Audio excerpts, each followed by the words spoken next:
Okay mga kababayan, Chris Ulo at welcome back po ulit dito sa ating YouTube channel.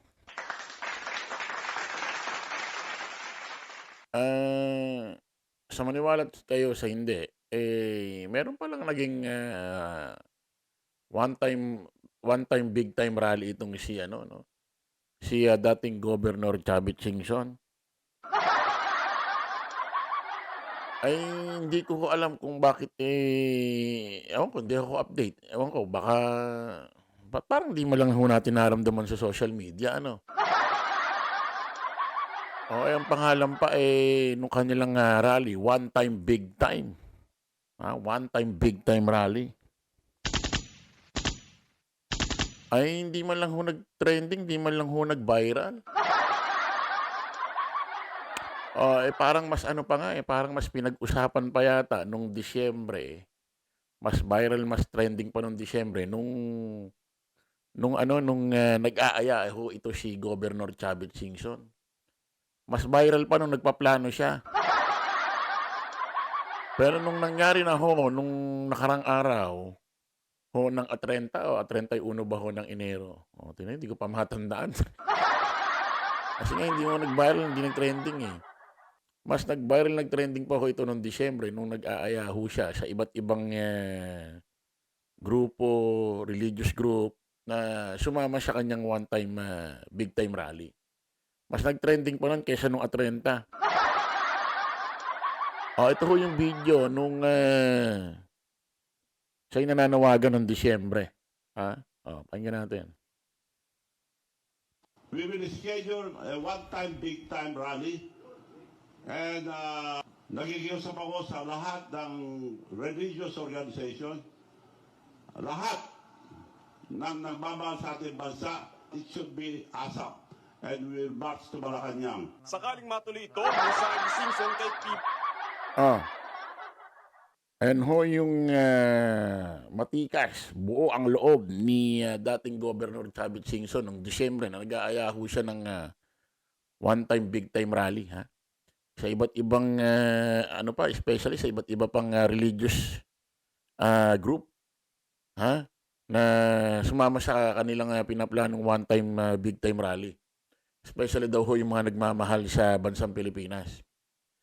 Hindi naman porket mahal mo ang bansang Pilipinas, ibig sabihin kinakailangan kumampi sa inyo. Ganun ba yun? Pagka mahal mo ang Pilipinas, kinakailangan nasa side nyo? Wala kasing pumaprangka rito kay dating Governor Chavit Singson pagka may press con ka. Kasi after kasi ng press con mo, may pachicha. Kaya walang walang nang babara sa diyan. Mag-imbita ka ng mga vlogger na hindi pabor sa iyo, against sa inyo. Tingnan natin, baka mabilaukan ka sa maririnig mo. Especially raw mga nagmamahal sa Pilipinas, sumama raw sa kanila. Ganun ba yun? Pag mahal mo ang Pilipinas, kinakailangan sumama sa'yo? Ayan. Mas maangas pa Mas pinag-usapan pa ho ito noong Disyembre nung nag-aaya sila. Pero nung nangyari na ho, nung Ito po 30 yung ng... mga surrender. Pero nung nangyari na ho, nung 30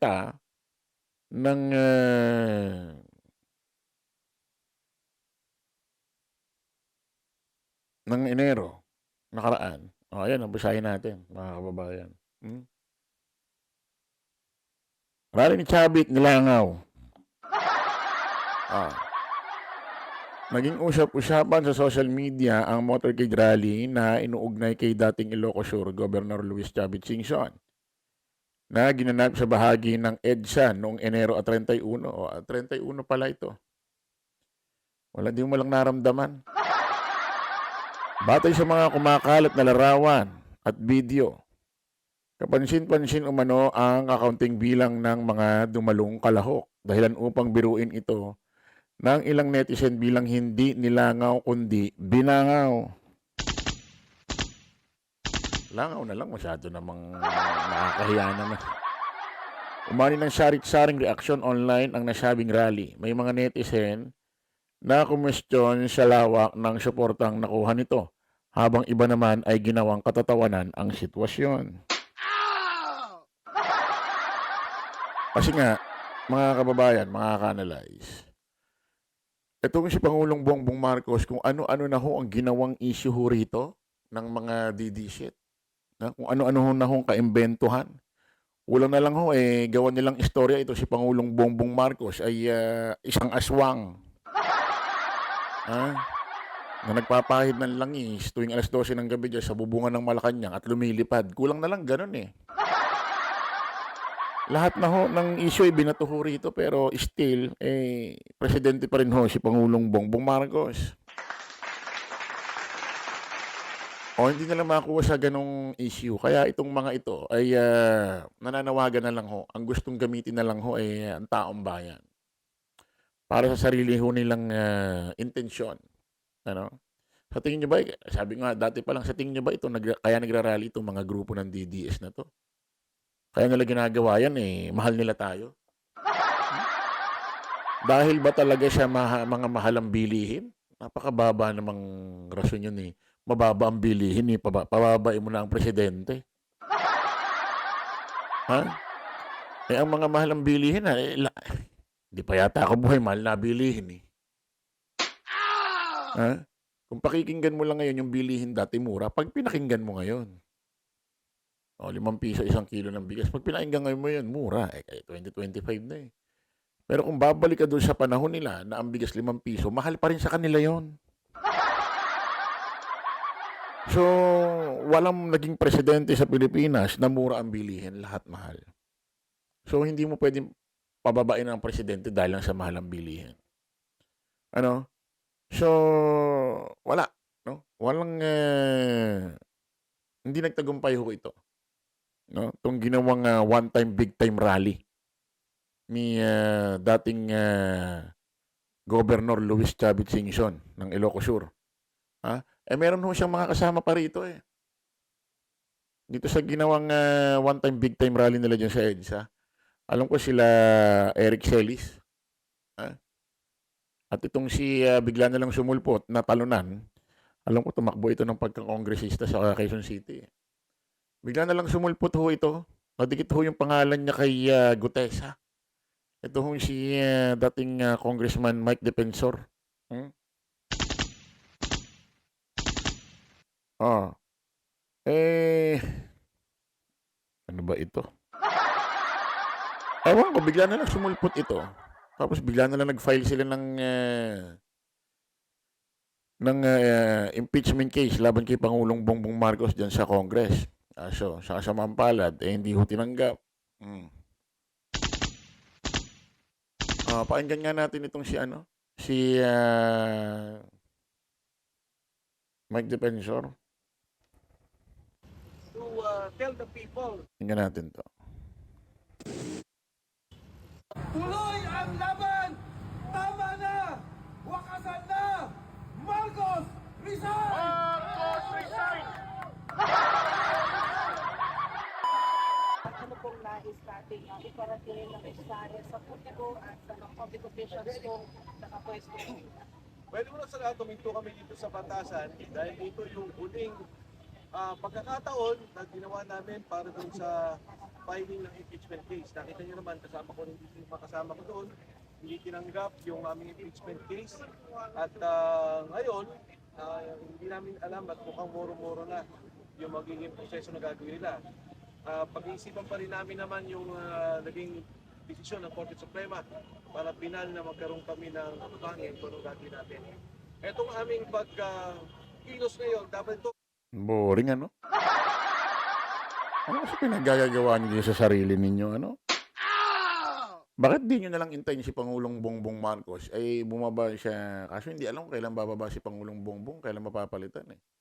Kasi dati sabi ni Pangulong Bongbong Marcos, bababa na siya sa pwesto, kinakailangan, pagka bumaba na siya sa pwesto, yung subway, umaandar na raw. Hindi malaman kung kailan magagawa yan.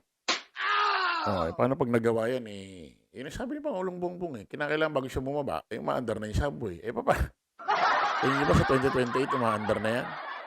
Ha? Ano pa sabi ni Mike Defensor dito? Oo.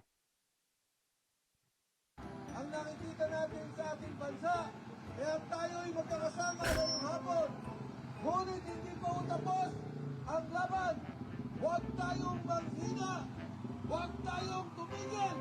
At ituloy-tuloy ang ating pagkilos hanggang makrisa ang korupsyon sa ating bansa, sa ating Republika ng Pilipinas. Walang iba kundi ang Pangulong Bongbong Marcos. I'm ready to.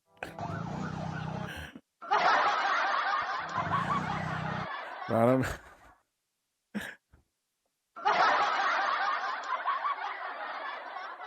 mga kababayan, si Pangulong Bongbong Marcos ang nagpapaimbestiga sa korupsyon. No, kahit maapektuhan ang kanyang administrasyon. Managot lang itong mga ito. Hindi katulad ho ni Digong, noong 2019, alam niya na may korupsyon sa DPWH, wala ho man lang ho siyang inutos sa Congress, sa Senate na mag-imbestiga. Hanggang sa nawala na ho siya sa kanyang pwesto. Hindi katulad ho ni Pangulong Bongbong, magmula ho nung kanyang SONA, pinangako niya na magkakaroon ng imbestiga dyan sa DPWH. Hanggang ngayon ho, nakarating na ho tayo sa ganitong usapin. At may mga nakulong na. At nagbenamano na ho si dating Senador Bong Revilla Jr. So, wala. Mga kababayan, ewan ko bakit din nila matanggap. Ba't din na lang ho sila maghintay na si Pangulong Bongbong Marcos ay mapalitan na matapos ho ang kanyang term. Ang mahirap nitong mga ito, may mga nagrarally dyan na sinasamantala rin para magkaroon. Gamitan ng system. Ito si dating Congressman Mike Defensor, halatang wala ng karir to sa politika eh. Kita mo nandiyan siya. Tingin nyo kung may karir yan, mangunguna yan dyan. Yan yung walang pangalang may malaki rito eh. Puro laos eh. Kaya ganyan naman eh. Siyempre, wala pang tao. Pero pag dumami ng tao, talagang milyon na. Diyan maglalabasan ho yung mga kilalang politiko talaga. Kumbaga itong mga ito, mga panangga ng bala. Kumbaga ginagamit ho itong mga ito. Ay nako. Ayan. Ayan ho yung one time big time rally nila. Ganyan ho yung nangyari. After nito, ano na naman kayang plano nyo? Kawawa itong mga ito, mga nagmumukha ng tanga eh. Okay mga kababayan, kita-kita ulit tayo sa panibagong vlog. Bye-bye po.